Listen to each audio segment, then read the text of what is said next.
Hello everyone, welcome है आप सभी का यूनिक टॉपर पर। और हम लोग पढ़ रहे थे मॉर्फोलॉजी ऑफ फ्लावरिंग प्लांट्स, जिसमें हम लोगों ने रूट को बहुत अच्छे से डिटेल में एकदम कवर कर लिया है। आप लोग प्ले लिस्ट में जाइएगा, वहाँ पर देखिए मॉर्फोलॉजी ऑफ फ्लावरिंग प्लांट्स। वहाँ पे आपके प्रीवियस सारे वीडियो पड़े हुए हैं। आप सभी लोग जितने भी जिनको पढ़ना है, जो सीरियस हैं, ठीक है, वो पूरा जाके वहाँ पर डिटेल, जो टॉपिक आपको, अगर कोई टॉपिक नहीं क्लियर है तो वहाँ से देख लीजिए और पूरा वीडियो देखिए। अगर नई चैप्टर पढ़े हैं तो पूरा वीडियो देखिए। तो ज़्यादा टाइम ना लेते हुए आइए स्टार्ट करते हैं। हम लोग स्टेम के बारे में पढ़ रहे थे और वहाँ पे हमने स्टेम को डिफरेंट तरह से कैटेगराइज किया था। और उसमें हम लोग पढ़ रहे हैं जो अंडरग्राउंड स्टेम होता, देखो एक अंडरग्राउंड था, एक सब एरियल था, और एक क्या था, एक तो क्या था, अंडरग्राउंड था जो ज़मीन के नीचे स्टेम ग्रो करती हैं, एक वो था। और एक क्या था, सब एरियल, मतलब जो क्या था, थोड़ा सा सब एरियल, मतलब कि थोड़ा आधा एयर में हो, मतलब उसकी स्टेम हाफ एयर में हो और हाफ क्या हो, अर्थ के मतलब सॉइल के नीचे हो, तो उसको सब एरियल कहते थे। और जो पूरी की पूरी मतलब स्टेम क्या हो, मतलब पूरी की पूरी स्टेम क्या हो, सॉइल के अंदर हो, उसको जो है मतलब अंडरग्राउंड कहते थे। और जो पूरी की पूरी स्टेम क्या हो, जो है सॉइल के बाहर हो, उसको एरियल कहते। एरियल मतलब एयर होता था। तो इसी के बेसिस पे हम लोगों ने कैटेगराइज किया था। तो आइए देखते हैं अंडरग्राउंड स्टेम के बारे में। हम लोगों ने काफ़ी पढ़ लिया है, कुछ जो बचा है उसको आज यहाँ पे कवर करते हैं। तो देखिए, आपसे अक्सर लोग क्वेश्चन पूछते हैं, अगर आप कहे कि आप बायोलॉजी के स्टूडेंट हैं तो लोग पूछते हैं अच्छा बताओ, जो आलू होता है वो स्टेम है कि रूट। कॉमनली लोगों का ये क्वेश्चन होता है। नहीं पता है तो जान लीजिए, जो पोटैटो होता है, आलू होता है, जो हमें बहुत पसंद है सब्जी खाना, तो वो क्या होता है, वो एक स्टेम है। क्या है? एक तना है, स्टेम है। ठीक है, आई होप आज के बाद आप लोग नहीं भूलेंगे। पूछते हैं क्यों स्टेम है, कुछ लोग और विद्वान बनते हैं तो रीजन पूछते हैं कि बताओ क्यों स्टेम है, मतलब आपके नॉलेज को जानना चाहते हैं कि बस रटे हैं कि जानते हैं।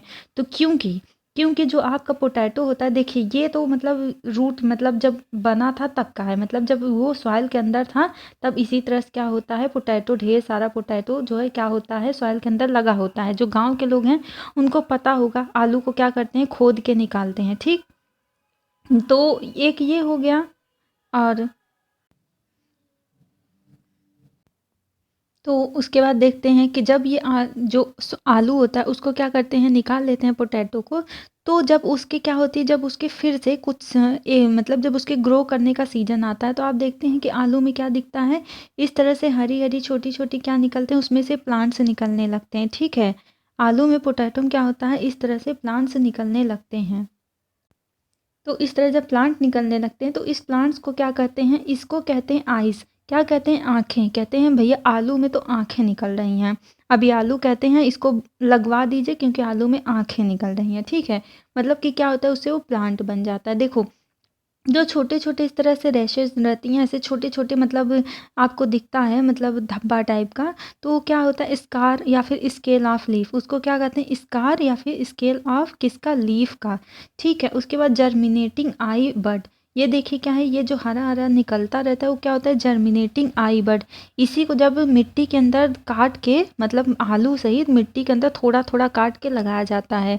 ठीक है, आलू को पता है कैसे ग्रो करते हैं, ये जो एक आलू है इससे क्या करते हैं, जहाँ आईज़ होती हैं, जहाँ ये आईज़ निकली होती हैं, वहीं से एक-एक पोर्शन को क्या करते हैं, छोटा-छोटा ऐसे कट करते हैं।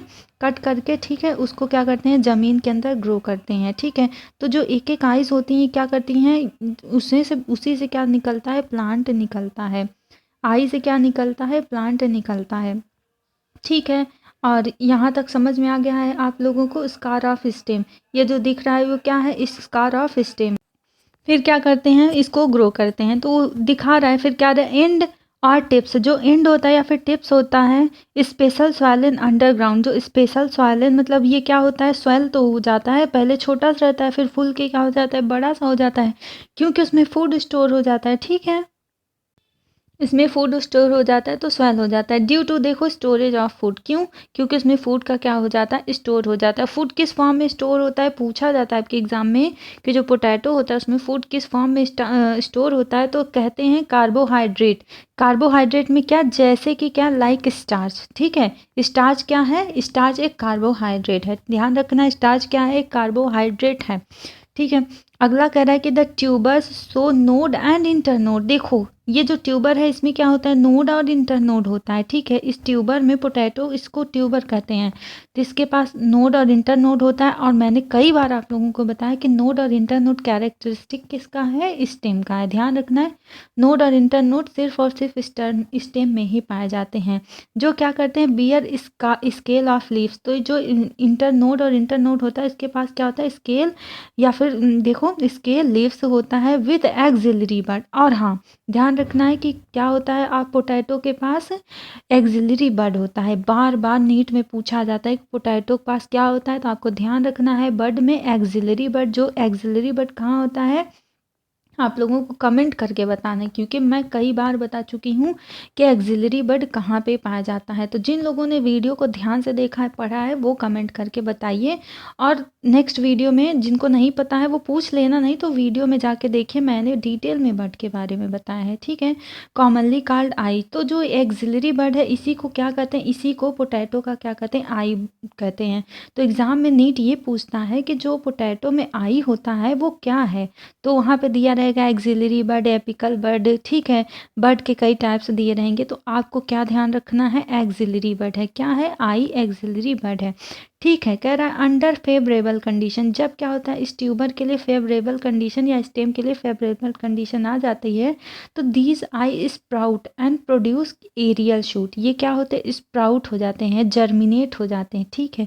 और क्या प्रोड्यूस करते हैं, एरियल शूट, ऐसा शूट जो कहाँ हो, हवा में हो, ठीक है। एरियल टर्म आ गया ना, मतलब ऐसा सूट जो कहाँ हो, एयर में हो, हवा में हो। तो कब प्रोड्यूस होता है, हमेशा नहीं प्रोड्यूस होता, फेवरेबल कंडीशन। क्या पोटैटो हमेशा थोड़ी जर्मिनेट करता है, जैसे अभी इस जो गर्मी का सीज़न है, या फिर कह सकते हैं मतलब जब इसके जर्मिनेट करने का टाइम आता है, जब इसको बोने का समय आता है, ये आलू तभी जर्मिनेट करता है, इतना आपको ध्यान रखना है, ठीक है।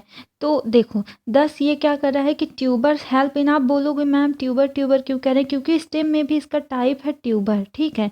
स्टेम में, अंडरग्राउंड स्टेम में इसका जो टाइप है क्या है, ट्यूबर है। पोटैटो को क्या कहते हैं, potato tuber. Help in vegetative propagation, किसमें, वेजिटेटिव प्रोपेगेशन, मतलब ये क्या होता है, एक तरह का है एसेक्सुअल रिप्रोडक्शन, जहाँ पे क्या होता है विदाउट मतलब स्पर्म एंड गैमीट के इन्वॉल्वमेंट से क्या बनता है, प्लांट की बॉडी बनती है, उसको क्या कहते हैं, वेजिटेटिव प्रोपेगेशन।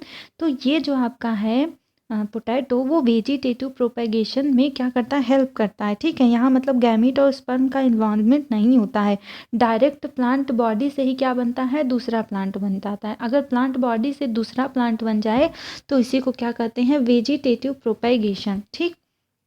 यहाँ पे है कि tubers do not produce adventitious root, tuber जो होता है वो एडवेंटिशियस रूट नहीं प्रोड्यूस करता, ध्यान रखना है, tubers do not produce adventitious root, ठीक है। दस दे डिफर फ्रॉम राइजोम, इसलिए ये क्या होते हैं, राइजोम से डिफर होते हैं। राइजोम का एग्जाम्पल आप लोगों को बताना है, बहुत इंपॉर्टेंट है, जल्दी से कमेंट बॉक्स में लिख दीजिए तुरंत कि क्या है राइजोम का एग्जाम्पल। मैंने बताया था और एग्जाम में बार बार पूछा जाता है, नीट में एग्जामिनर का फेवरेट है राइजोम और पोटैटो की आई, ठीक है, क्या होती है। तो पोटैटो की आई एक्सिलरी बर्ड है, और राइजोम का एग्जाम्पल है आपका टर्मरिक, जो हल्दी आप लोग खाते हैं, टर्मरिक, और क्या, जिंजर, ठीक है, जिंजर। और जिंजर का बोटानिकल नाम आप लिखिए कि जिंजर का बोटानिकल नेम क्या होता है। और राइजोम का एग्जाम्पल क्या है, दो चीज़ है, जिंजर है आपका और टर्मरिक है, ये दो तो आपको नहीं भूलना है, और जिंजर तो किसी हालत में नहीं भूलना है, क्योंकि जिंजर ही पूछता है, ठीक। चलिए नेक्स्ट वीडियो पे चलते हैं। नेक्स्ट और भी अंडरग्राउंड स्टेम, देखो ये क्या है, सबको समझ में आ रहा होगा, पहचान में आ रहा होगा ना, ये लहसुन है, ठीक है। और ये क्या है, प्याज है। तो ये भी क्या है, लहसुन और प्याज भी क्या है, स्टेम का टाइप है। गार्लिक एंड ओनियन किसका एग्जाम्पल है, स्टेम का एग्जाम्पल है। और ये अंडरग्राउंड ज़मीन के अंदर ही तो होता है, ज़मीन के बाहर तो होता नहीं है, तो क्या हो गया, अंडरग्राउंड स्टेम की कैटेगरी में आता है। तो which itself does not store food, ये मतलब underground stem which itself does not store food material the upper surface of disc like stem, इस क्या होता है, स्लाइटली कोनिकल एंड बियर्ड, मतलब इसके क्या होता है, अपर सरफेस फूड को स्टोर नहीं करता, इंटरनल अंदर सरफेस में क्या होता है, इसके देखो ऊपरी सरफेस पे फूड नहीं स्टोर है ना, अंदर की साइड फूड स्टोर है, बाहर नहीं फूड स्टोर है, अंदर की तरफ स्टोर है, तो इस कैटेगरी में ही आते हैं। और ये क्या होते हैं, डिस्क लाइक, मतलब गोला गोला होते हैं। स्टेम इज स्लाइटली कोनिकल, और ये स्टेम क्या होते हैं, कोनिकल, देखो कोना टाइप का है ना, और उस पे भी क्या होता है, ऊपर की तरफ प्याज में भी क्या होता है, कोना टाइप का दिखता है ना। तो कह रहा है एंड मीनिंग क्या होता है, कोसेंट्रिकली अरेंज्ड ओवरलैपिंग स्केल लीव्स, मतलब कोसेंट्रिकली मतलब एक दूसरे के, देखो एक दूसरे के साथ ही क्या होते हैं, सेंटर लाइक में, मतलब सेंटर में बना रहे हैं, को मतलब सबके साथ, ठीक है, सबके साथ क्या होता है, एक सेंटर लाइक स्ट्रक्चर बनाते हैं, कोसेंट्रिक हो गए, ठीक है। ओवरलैपिंग स्केल, और ये क्या कर रहे हैं, देखो एक दूसरे को, ओवरलैप मतलब एक दूसरे को टच कर रहे हैं, एक दूसरे को ओवरलैप कर रहे हैं, ठीक है। मान लीजिए ये हैंड है, ये हैंड है, दो हाथ को एक दूसरे से मिला लीजिए तो क्या होते हैं, ओवरलैपिंग, ठीक है। उसमें ऐसे जोड़ दीजिए तो उसको क्या कहते हैं, ओवरलैपिंग। तो ये क्या हो रहा है, एक दूसरे को यहाँ भी ओवरलैप किया गया है, यहाँ भी ओवरलैप किया गया, ध्यान से देखिए क्या किया गया है यहाँ पे, देखिए इसको क्या किए हैं, ओवरलैप कर लिया गया है, ठीक। तो अगला है कि इनर जो स्केल लीव्स और लीफ बेस स्टोर फूड, जो अंदर का पार्ट होता है, देखो ऊपर थोड़ी ना फूड स्टोर होता है, यहाँ भी अंदर की तरफ क्या है, फूड स्टोर है, यहाँ भी अंदर की तरफ जो ऊपर है वो क्या है, उसको छील के निकाल देते हैं। प्याज का जो ऊपर का पार्ट होता है छिल का, उसको निकाल देते हैं, लहसुन का भी निकाल देते हैं। तो कह रहा है इनर स्केल, जो अंदर वाली स्केल होती हैं लीव्स की, वो मतलब क्या होती हैं, वही फूड को स्टोर करती हैं। एंड आर थिक, और ये क्या होती हैं, थिक एंड फ्लेसी, कैसी होती हैं, थिक होती हैं, फ्लेसी होती हैं, ठीक। While outer few scaly leaves remains, जबकि क्या होता है, आउटर कुछ जो स्केली लीव्स होती हैं remains thin and dry, thin होती है, देखो ऊपर की क्या है, थिन है, पतली हैं, और क्या होती हैं, सूखी भी होती हैं। एंड आर प्रोटेक्टिव, और ये क्या करती हैं, प्रोटेक्शन के काम करती हैं, सूख जाती है, ठीक है। अगर आप कभी छोटा सा प्याज या छोटा सा लहसुन है तो आप देखेंगे कि वो मतलब वो सूखा नहीं होता है, वो भी ऐसे ही हरा होता है, मतलब एकदम जब बेबी प्लांट है, मतलब छोटा है, एकदम बेबी है, तो अगर आप उसको देखते हैं बेबी प्लांट को, तो क्या होता है कि वो भी ऐसे ही हरा रहता है, लेकिन एक टाइम के बाद वो क्या होता है, वो सूख जाता है, क्योंकि उसको क्या करना है, प्रोटेक्शन देना है प्लांट को। भाई प्लांट है, उसके अंदर फूड है, तो उसको प्रोटेक्शन भी तो देना है, नहीं तो फूड खराब हो जाएगा। तो ऊपर की लीव्स क्या होती हैं, सूख जाती हैं, और अंदर के फूड को क्या करती हैं, प्रोटेक्ट करती हैं, ठीक है। यहाँ पे है कि lower surface of disc like stem produce adventitious root, जो लोअर सरफेस होती है, ठीक है, वो क्या प्रोवाइड करती है, एडवेंटिशियस रूट। मान लीजिए यहाँ से हम एक लहसुन निकाल ले रहे हैं, ठीक है, मान लीजिए ये एक लहसुन है, ठीक। एक मिनट, थोड़ा सा उल्टा बना दी हूँ, ठीक है। मान लीजिए मैंने निकाला एक लहसुन, ठीक। तो स्ट्रक्चर थोड़ा अच्छा ना बने तो समझ जाना भाई।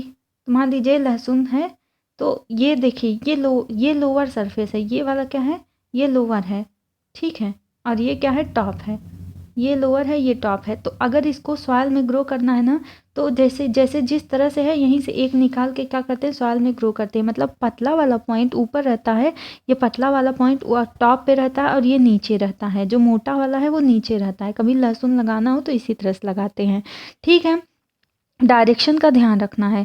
तो यहाँ से क्या होता है, लोअर सरफेस एडवेंटिशियस रूट निकालती हैं, और यहाँ से क्या निकलती हैं, स्टेम निकलती हैं, समझ में आया। अपर सरफेस क्या निकालती है, यहाँ से समझ लीजिए, यहाँ से क्या निकलती है, यहाँ से निकलती है स्टेम, जो इसका ऊपरी पोर्शन है, यहाँ से स्टेम निकलती है, जबकि ये जो है मतलब यहाँ से जो लोअर वाला है, वो वहाँ से क्या निकलता है, या यहाँ लोअर वाला देख लीजिए, यहाँ से क्या एडवेंटिशियस रूट एराइज होती हैं, जबकि अपर सरफेस से क्या निकलती हैं, लीव्स निकलती हैं, ठीक है। आई होप आप लोग को यहाँ तक समझ में आया होगा। देखते हैं फिर इसी में, कह रहा है कि compactly arranged fleshy leaves above and fibrous roots, क्या होती है, कॉम्पैक्टली, देखो कितना कॉम्पैक्ट अरेंज है ना, compactly arrange leaves and ever fibrous root below is commonly called bulb, इसको क्या कहते हैं, कॉमनली कॉल्ड, इसको क्या कहते हैं, ऊपर तो इसके लीव्स होती हैं, जब ये सॉइल के अंदर जर्मिनेट होता है तो क्या होता है, ऊपर तो लीव्स होती हैं, और जो नीचे होता है इसको क्या कहते हैं, इसी को बल्ब कहते हैं। इट इज़ ऑलमोस्ट स्फेरिकल, तो नीचे वाले क्या कहते हैं, बल्ब कहते हैं, और ये स्फेरिकल होता है, गोला गोला होता है, समझ में आया। तो पूरे प्लांट्स की बात कर रहा है। When the fleshy scale leaves surrounded the apical bud, जब क्या होता है कि जो ये फ्लेशी स्केल होता है ये किससे सराउंड होता है, एपिकल बड से। जो बड टॉप पे रहता है उसको एपिकल बड कहते हैं। In the form of concentric ring, किसके फॉर्म में, कोसेंट्रिक रिंग। ठीक है, ये जो आपस में अरेंज है वो किस में है, कोसेंट्रिक रिंग। ठीक, इट इज़ कॉल्ड क्या, ट्यूनिकेटेड बल्ब। जो कोसेंट्रिक है इसीलिए क्या कहते हैं, ट्यूनिकेटेड। जहाँ ट्यूनिका शब्द आ जाए इसका मतलब होता है राउंड शेप। तो राउंड जो बल्ब होता है, गोला गोला जो बल्ब होता है उसको क्या कहते हैं, ट्यूनिकेटेड बल्ब। समटाइम्स दे में पार्शली ओवरलैप, कभी कभी क्या होता है ये पार्शली ओवरलैप कर जाते हैं each other by their margin only. कभी कभी क्या होता है अपनी मार्जिन से, मतलब ये जो इनके मार्जिन है यहीं से क्या होती हैं, ओवरलैप हो जाती हैं। Such bulb are called scaly bulb. तो देखो जो मार्जिन से बस ओवरलैप होती हैं उसको स्केली बल्ब कहते हैं, और जो क्या होती हैं कि कोसेंट्रिक कॉम्पैक्टली अरेंज होती हैं उसको ट्यूनिकेटेड बल्ब कहते हैं। तो आप बताइए यहाँ से आपको कौन स्केली और कौन ट्यूनिकेटेड दिख रहा है, तो बताइए इसमें से। तो देखो यहाँ पे एग्जाम्पल दिया ही है, कोई ओनियन क्या है, ट्यूनिकेटेड। बल्ब में भी ये ट्यूनिकेटेड है, गोला गोला है, बहुत कॉम्पैक्टली अरेंज है, जबकि ये केवल मार्जिन से क्या होता है, ओवरलैप कर रहा है, मार्जिन से अपने ओवरलैप कर रहा है। ये स्केली, स्केल लाइक है, तो इसको क्या कहते हैं, स्केली बल्ब। ठीक है, तो आज के लिए बस इतना ही। इसके बाद नेक्स्ट लेक्चर में हम और आगे का डिटेल में स्टडी करेंगे। तब तक के लिए ऑल द बेस्ट। बहुत अच्छे से मन लगा के आप लोग पढ़ते रहिए। मेरी बेस्ट विशेष हमेशा आप लोगों के साथ है। कोई भी छोटी छोटी आप लोग की क्वेरी है, क्वेश्चन है, तो ज़रूर कमेंट बॉक्स में पूछिए। जितना जल्दी हो सकेगा आपके क्वेश्चन के आंसर दिए जाएंगे। Thank you.